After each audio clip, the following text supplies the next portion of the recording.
Olá, amigos, amigas. Estamos começando o nosso momento de estudo sobre o compêndio da doutrina social da Igreja.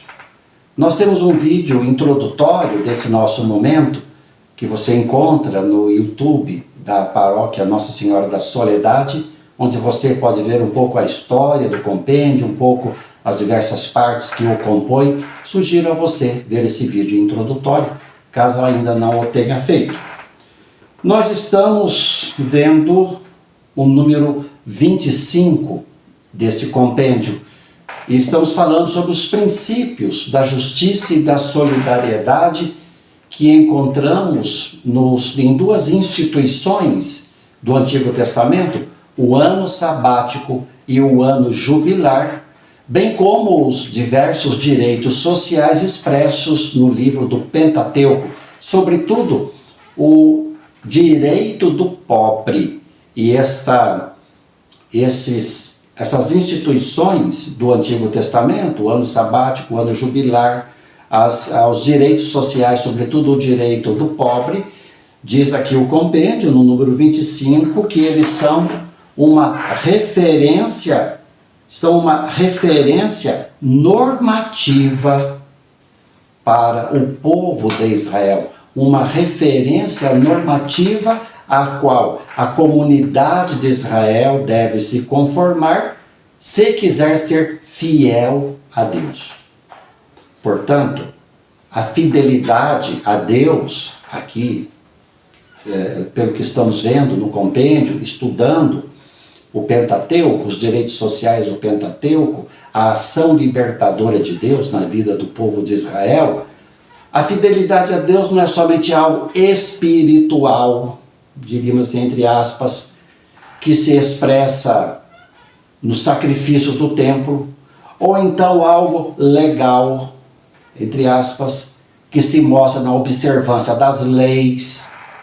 Por isso, um culto desvinculado da prática da justiça social foi duramente criticado pelos profetas, tais como Oséias, Amós, Isaías, Jeremias e outros. O Papa Francisco, na encíclica Gaudete et Exsultate, número 106, citando Santo Tomás de Aquino, ele diz: uma obra de misericórdia agrada muito mais a Deus do que muitos atos de culto. Portanto, exatamente isso que é o fulcro, a essência da pregação profética. A fidelidade a Deus passa pelo cumprimento, pela prática, pela vivência da justiça social, que nós temos através de diversos mecanismos no livro do Pentateuco, seja o decálogo e decorrendo do decálogo dos 10 mandamentos, o direito do pobre, os direitos sociais, o ano sabático, o ano jubilar, e o ensinamento ali é Deuteronômio capítulo 15, entre vocês não deve haver pobres. O número 26, aqui no compêndio, você que tem o compêndio pode estar seguindo também o texto. O número 26 vai falar que o ponto alto desta reflexão profética, desta reflexão sapiencial, a partir daquele evento libertador que temos narrado no livro do Êxodo, é a formulação do princípio da criação de todas as coisas por parte de Deus.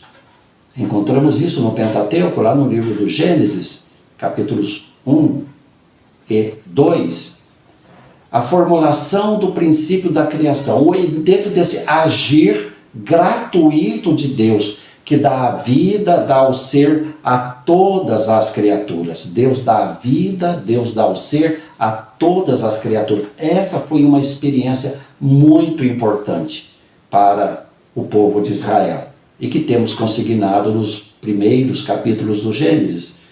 Não só a todas as criaturas, a todos os seres, a toda a natureza, mas também ao homem e à mulher. De tal maneira que o homem e a mulher são sinais dessa gratuidade, são sinais desse agir misericordioso de Deus. E ao mesmo tempo, o homem e a mulher são guardiães da criação.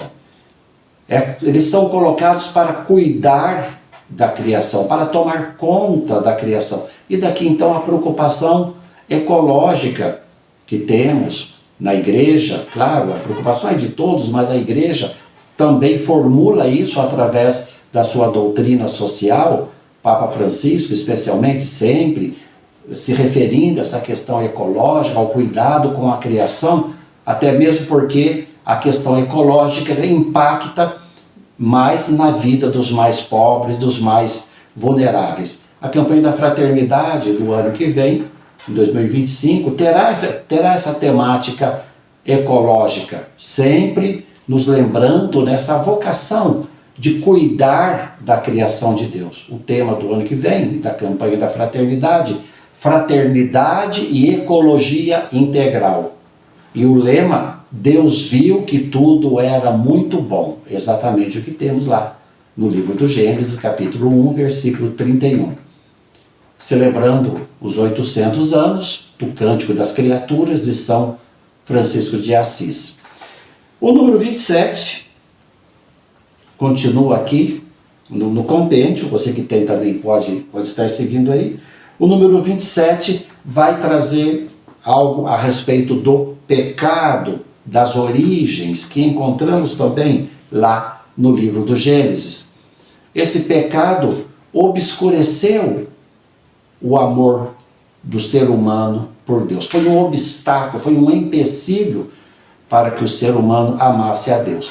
Desobedecer a Deus significa furtar-se ao seu olhar, esconder-se do Senhor, querer ser o administrador da própria existência e do próprio agir humano e também da criação, desvinculando-se de Deus. Houve uma ruptura, através do pecado, da comunhão com Deus, porque diz lá o livro, o capítulo 2 do livro do Gênesis, que o homem se escondeu de Deus. Houve uma ruptura da própria unidade interior da pessoa humana, porque diz lá que o ser humano viu que estava nu. Houve uma ruptura com o outro, porque um acusa o outro por terem comido daquela fruta que não se devia comer. O homem, a mulher, o homem, ambos acusam a serpente, a ruptura com a criação, portanto, ruptura com as criaturas. Quebra-se a relação harmoniosa entre os seres humanos, com a criação, com Deus e consigo mesmos. Portanto, essa experiência do pecado, que encontramos também ali no livro, no Pentateuco, essa experiência do pecado que veio assim escurecer, essa experiência do pecado que veio assim a ser um empecilho para que aquele projeto de Deus, de uma sociedade justa, de uma sociedade igualitária, de uma sociedade fraterna, enfim, essa experiência do pecado trouxe no coração do ser humano a ganância, a vontade do ter, a vontade de explorar a natureza, explorar a criação, explorar o outro ser humano. Isso então quebrou aquela comunhão, aquela harmonia que deveria sempre reinar entre todas as pessoas, e que era, claro, o desejo fundamental de Deus.